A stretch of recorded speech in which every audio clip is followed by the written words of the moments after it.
آسمانی صحیفے یا الہامی تحریریں اور الہامی کتابیں بیان کی اپنی ایک مخصوص طرز رکھتی ہیں. اللہ تعالیٰ کے کلام میں تفکر کیا جائے تو یہ بات بہت آسانی سے سمجھ میں آ جاتی ہے کہ اللہ تعالیٰ کا طرز استدلال یہ ہے کہ وہ ایک ہی بات کو مختلف طرزوں، زاویوں اور مثالوں سے بیان کرتے ہیں. اس کی وجہ یہ سمجھ میں آتی ہے کہ چونکہ انسان لاشعوری اور روحانی علوم سے واقفیت نہیں رکھتا اور روحانی علوم جس پیرائے میں بیان کیے جاتے ہیں ان کا بیان بھی شعوری علوم سے مختلف ہوتا ہے، اس لیے الہامی علوم کا ذہن پر یا شعور پر وزن پڑتا ہے. اللہ تعالیٰ ایک ہی بات کو مختلف پیرایوں میں بیان کر کے شعور کے اوپر زائد وزن کو ختم کرنا چاہتے ہیں. کتاب لوح قلم جو ہمارے حضور خلق بابا اولیاء رحمۃ اللہ علیہ کی تصنیف ہے ہم سب کے سامنے ہے. اس کتاب کا طرز استدلال خالص روحانی اور الہامی ہے. ایک ہی بات کو بار بار اور مختلف پیرایوں میں اور مختلف مثالوں میں بیان کیا گیا ہے. یہی طرز استدلال قرآن کا بھی ہے اور یہی طرز استدلال دوسری الہامی کتب تورات، زبور اور گیتا کا بھی ہے. اب تک لوح قلم کی جتنی بھی تشریح کی گئی ہے اس میں ایک ہی بات کو بار بار دہرایا گیا ہے اور وہ بات یہ ہے کہ ساری کائنات دراصل اللہ تعالیٰ کا علم ہے. یعنی اللہ تعالیٰ کے علم میں یا اللہ تعالیٰ کے ذہن میں کائنات اپنے خط و خال کے ساتھ جس طرح موجود تھی یا ہے، یا اللہ تعالیٰ نے جس طرح کائنات کو پھیلانا چاہا کائنات اسی طرح موجود ہو گئی. اللہ تعالیٰ کا یہی کائنات علم درجہ بدرجہ تنزل کر کے مخلوق کے خط و خال اور زندگی کے تقاضے بن جاتے ہیں. جس طرح اللہ تعالیٰ کا علم سیڑھی بسیڑھی نیچے اتر کر یا تنزل کر کے انسان یہ کائنات کے اندر جو اسی تمام مخلوق کی زندگی بنتا ہے، اسی طرح یہ تنزل کرنے والا علم پھر درجہ بدرجہ اور سیڑھی بسیڑھی صعود کرتا ہے.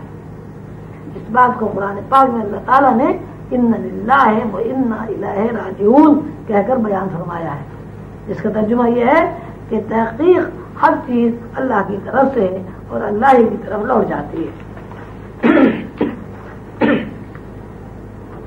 اللہ تعالیٰ کا علم جب نزول کرتا ہے تو اس نزول کی پہلی حالت کا نام ادراک ہے.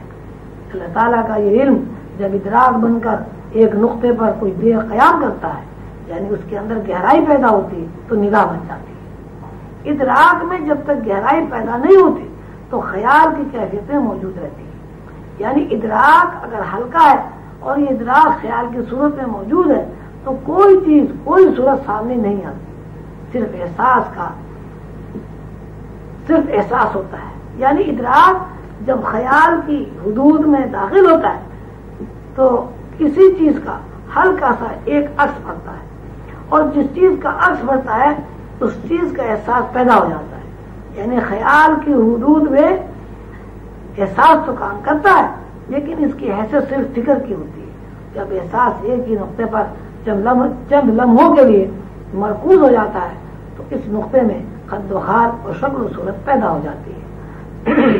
یہ خط و خال اور شکل و صورت اندرونی نگاہ کے سامنے آ جاتے ہیں. نگاہ کے سامنے آنے والے ماورائی خط و خال، یہ ظاہری خط و خال جب ایک ہی نقطے پر چند لمحے اور مرکوز رہتے ہیں تو یہ نقطہ یہ نو یا یہ فرد یا یہ شے گویا ہو جاتی ہے، بولنے لگتی ہے.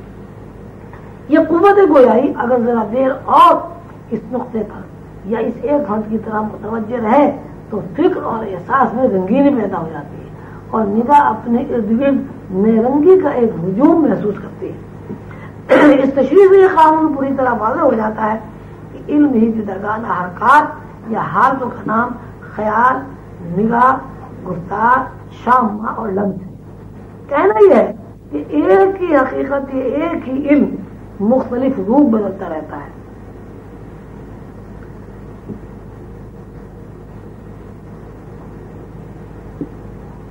جس طرح خیال علم ہے اسی طرح نگاہ بھی علم ہے.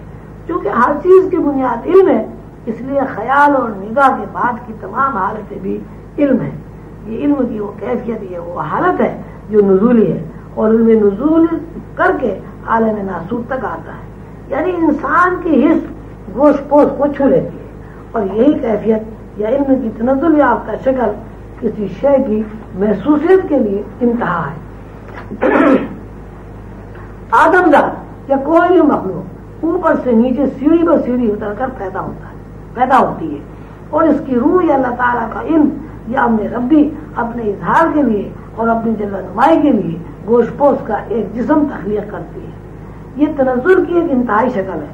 اب ہمارے حواس یہ فکر انسانی تنزل یافتہ شکل سے صعود کی طرف متوجہ ہوتی ہے، اور ہماری حس پیدا ہونے والی پہلی حس سے یا پہلے حواس سے دور ہونے لگتی ہے۔ دوری سے مراد یہ ہے کہ پیدا ہونے والا ایک دن کا بچہ جب دوسرے دن میں داخل ہوتا ہے تو پہلا دن حس کا، حواس کا، زندگی کے نزول کا رد عمل ہے۔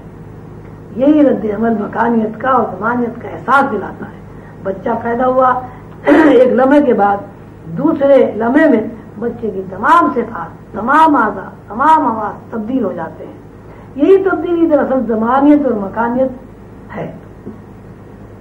بچہ شعوری اور لاشعوری طور پر اس بات کو سمجھ رہا ہے یا غیر اخلاقی طور پر یہ بات اس کے شعور میں ریکارڈ ہو رہی ہے کہ میں ایک لمحے سے گزر کر دوسرے لمحے میں داخل ہو گیا ہوں، ایک گھنٹہ، ایک دن، ایک ماہ اور ایک سال سے دوسرے میں داخل ہو گیا ہوں۔ زندگی کی یہ شعوری کیفیت درجہ بدرجہ، سیڑھی بہ سیڑھی، حواس کا سفر کرنا، زمانیت اور مکانیت، یہ ٹائم اسپیس ہے۔ یعنی ٹائم اسپیس ہمیں اس بات کا علم دیتا ہے کہ ابھی ہم جس چیز سے قریب تھے ایک معین مقدار کے ساتھ، توازن کے ساتھ اور رفتہ رفتہ اس سے دور ہوتے جا رہے ہیں۔ یہ دوری جب زندگی کو محیط ہو جاتی ہے، یعنی ایک پیدا ہونے والے بچے کے منٹ، گھنٹے، ہفتے، مہینے اور سال گزرتے رہتے ہیں، تو اس کا مطلب یہ ہے کہ وہ نقطہ جو جس کی حیثیت علم اور علیم کی ہے، علم نزولی سے دور ہوتا جاتا ہے، یہاں تک کہ موت وارد ہو جاتی ہے۔ موت وارد ہونے کے بعد روح اپنے ان تجربات سے، جن تجربات پر زبانیت اور مکانیت کا قیام ہے، ان سے ایک مجموعے علم جدید سیکھتی ہے۔ ایسا علم جو ٹائم اسپیس یا مکانیت اور زمانیت میں بند ہو کر سامنے نہیں آتا، یعنی روح گوشت پوش کے جسم کے بغیر بھی دیکھتی ہے۔ یعنی نقطہ یہ علم جو تنزل کے بعد نکاح بنا تھا، گویا ہوا تھا، اس کے اندر رنگینی پیدا ہوئی تھی، وہ نقطہ یا وہ علم ایک نیا علم سیکھ جاتا ہے۔ اس کی آنکھوں کے سامنے ایک ایسی دنیا آ جاتی ہے جو گوشت پوش کی آنکھ سے نظر نہیں آتی۔ اس دیکھنے کو، محسوس کرنے کو یا ان حواس کو عالم غیب کا شعور کہتے ہیں۔ کائنات کو نگاہ کس طرح ملی، کائنات نے اپنے علاوہ دوسری مخلوق کا کس طرح ادراک کیا، اور یہ کہ نگاہ کا قانون کیا ہے، یہ سب کچھ تفصیل کے ساتھ بیان کیا جا چکا ہے۔ کہ اللہ تعالیٰ کو جب منظور ہوا کہ موجودات کا سکوت ٹوٹے اور حرکت کا آغاز ہو، تو اللہ تعالیٰ نے موجودات کو مخاطب کر کے فرمایا الست بربکم۔ جیسے ہی اللہ تعالیٰ کی آواز کائنات کی بساط پر گونجی، کائنات میں موجود ہر شے اس کی طرف متوجہ ہو گئی، اور اس توجہ یا گہرائی سے اس کے اندر شعور یا گہرائی پیدا ہو گئی۔ اس شعور نے اللہ تعالیٰ کے قرب رب ہونے کا اعتراف کیا۔ یہ عالم واقعہ، یہ اشیاء میں حرکت کی پہلی شکل تھی۔ اشیاء میں جب حرکت یا شعور کی ابتدا ہو گئی تو صورت عالم واقعہ کی دوسری شکل کے آغاز تھا۔ اشیاء میں جب حرکت یا شعور کی ابتدا ہو گئی تو یہ صورت عالم واقعہ کی دوسری شکل کا آغاز تھا۔ مطلب یہ ہے کہ جب موجودات کی فہم میں یہ بات آ گئی اور موجودات کو یہ شعور مل گیا کہ ہمارے علاوہ بھی کوئی ہستی ہے اور وہ ہستی ہماری تخلیق کرنے والی ہستی ہے، تو موجودات نے اپنے علاوہ اور دوسری موجودات کو دیکھا اور محسوس کیا۔ اس دیکھنے یا محسوس کرنے کو کثرت کہا جاتا ہے۔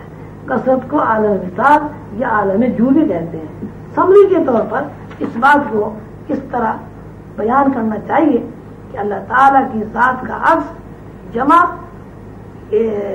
اللہ تعالیٰ کی ذات کا عکس برابر ہے علم واجب یا علم قلم۔ علم واجب کا عکس برابر ہے علم وحدت یا علم لوح محفوظ۔ علم وحدت سے مراد کائنات کی وہ موجودگی ہے جہاں کائنات گم سم اپنے احساس کے علاوہ کچھ نہیں جانتی۔ لوح محفوظ کا عکس برابر علم جو یا عالم تمثال۔ عالم تمثال کا عکس برابر ہے عالم تخلیق یا عالم ناسوت، یعنی گوشت پوش کا جسم یا خود کو محسوس کرنا اور دیکھنا۔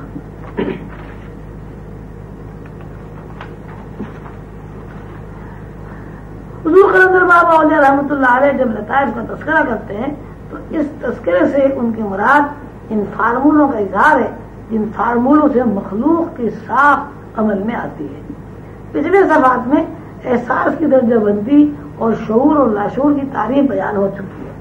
کائنات کی ساخت میں یہ بات بھی بیان ہو چکی ہے کہ پوری کائنات اور کائنات کے افراد اور ان افراد کی زندگی کے اندر کام کرنے والے تمام تقاضے اور ان تقاضوں کی تکمیل یا عدم تکمیل، ان سب کا تعلق علم سے ہے۔ جب تک کسی چیز کے بارے میں ہمیں اطلاع فراہم نہیں ہوتی، ہم اس چیز سے واقف نہیں ہوتے۔ زندگی کا کوئی بھی عمل ہو، اس عمل کا تعلق اطلاع سے ہے اور یہ اطلاع علم ہے۔